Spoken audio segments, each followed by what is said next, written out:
जय जगन्नाथ सिंह बाबू ओडिया जुग चैनल को आपको स्वागत। गांधी जयंती संबंधी सुंदर भाषणटीए। सम्माननीय गुरुजी गुरुमा वृंद, उपस्थित मोर छोट बड़ भाई और भौणी, गांधी जयंती उपलक्षे समस्त को मोर हार्दिक शुभेच्छा और शुभकामना। यही पवित्र गांधी जयंती अवसर में मत कि कहबार सुजोग मिलू निजक धन्य मन करुछि। आज हूँ से ही महापुरुषों जन्म दिवस जी बिना अस्त्रे बिना शस्त्रे स्वाधीनता आनी, जी सत्य अहिंसार पाठ पढ़ाई, जहाँकर बाणी थिला वज्र सदृश, जी सत्य अहिंसा बल विश्वर शक्तिशाली ब्रिटिश साम्राज्य भारत को आजाद करथिले, से थिले सत्य अहिंसार पूजारी जातिर पिता मोहनदास करमचंद गांधी। सतरे जेतेबेले कौन सी देश बा जाति विपद संकटर सम्मुखीन होता है, सेतेबेले देशर ईश्वर जन्म मानव रूप में होता है। जेतेबेले भारतवर्ष इंग्रेज शासनाधीन थिला, सेही भली दुर्दिन बेलार गांधीजी जन्म भारतीयों कौन ईश्वर ठारू कम नथिला। 1869 मसीहा अक्टोबर मास 2 तारिख दिन गुजराटर पोरबंदर ठारे पिता करमचंद गांधी और माता पुतलीबाई कुटीर रे कनिष्ठ संतान रूपे जन्मग्रहण करथिले मोहनदास करमचंद गांधी। गांधीजी बाल्य जीवन रामायण, श्रवण कुमार, प्रहलाद और सत्यवादी हरिश्चंद्र परिका कहानी शुणा और से मिलता शिक्षा को आत्मसाधन कर बीतीगला। गांधीजी मात्र 13 वर्ष बयस ठारू 1 वर्ष बड़ कस्तूरबा विवाह बंधन में बांधी होते। गांधीजी इच्छा थिला डॉक्टर हेबे, किंतु बापांकर इच्छा थिला से बारिस्टर पढ़ी बड़ वकील हब। तेणु से 1888 मसीह पुत्र हरिलाल और पत्नी कस्तूरबा गांधी को छाड़ी बारिस्टर पढ़ापी इंग्लैंड चलीगले। 4 वर्ष पर बारिस्टर पढ़ा शेष कर से भारत फेरिले।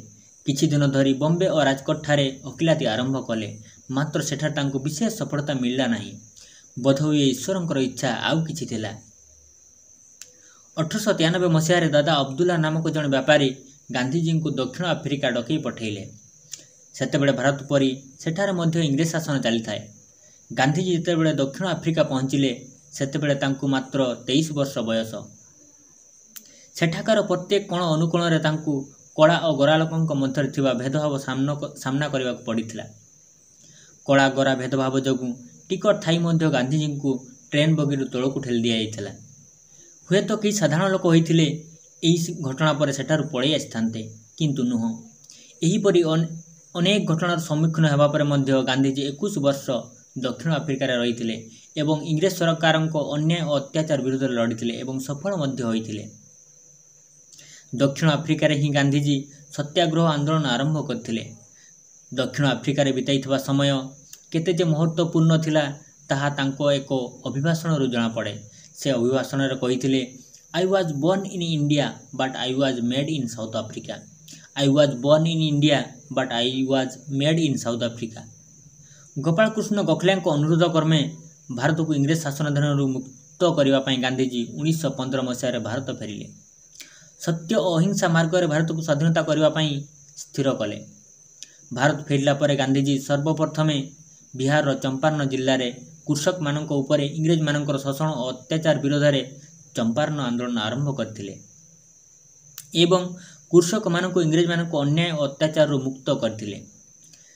तापर सही वर्ष गुजराटर खेड़ा जिले में बन्या और दुर्भिक्ष सत्वे इंग्रेज सरकार राजस्व आदाय प्रक्रिया को गांधीजी विरोध करी इंग्रेज सरकार को आपस बुझामणा करने को बाध्य करथिले एवं समाधान मध्य करथिले।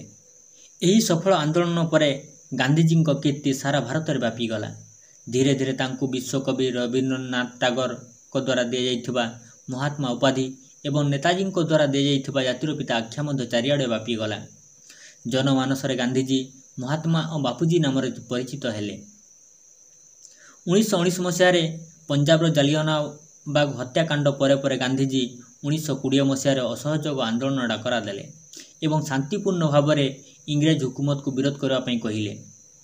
देशवासी मन में अपूर्व जागरण सृष्टि है। लोके विदेशी वस्त्र और कपड़े निआ लगाईदेले, निज हाथे बुणा वस्त्र परिधान कले।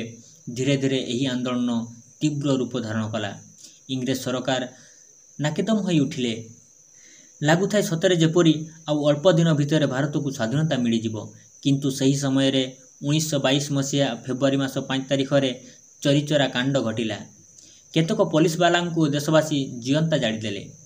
गांधीजी सबुबले कहते मु मरिबा प्रस्तुत, किंतु एमिति कौन सी कारण नहीं कि मु मारिबाकू प्रस्तुत हेबी। तेणु एहिभଳି हिंसात्मक कांड पर गांधीजी असहयोग आंदोलन ओहरी गले। तापर गांधीजी को किछि वर्ष जेल रे बंदी कर रखागला। लुण मारिबा पई इंग्रेज सरकार भारतीय मानक उपरे टैक्स लगाइथिले। यहाकू विरोध करी गांधीजी 1930 मसीहा मार्च मासरे अहमदाबाद ठारू दांडी पर्यंत दांडी यात्रा कले एवं दांडी ठारे इंग्रेज सरकार को आईन भांगी लुण मारिले। एही आंदोलन द्वारा गांधीजी को अपार जन समर्थन मिलिला। इंग्रेज सरकार व्यतिव्यस्त हो पड़िले एवं गांधीजी को गोलटेबुल बैठक रे जोगदेवा पई डकागला। किंतु एहार परिणाम मध्य इंग्रेज सरकार को पई निराशजनक थिला।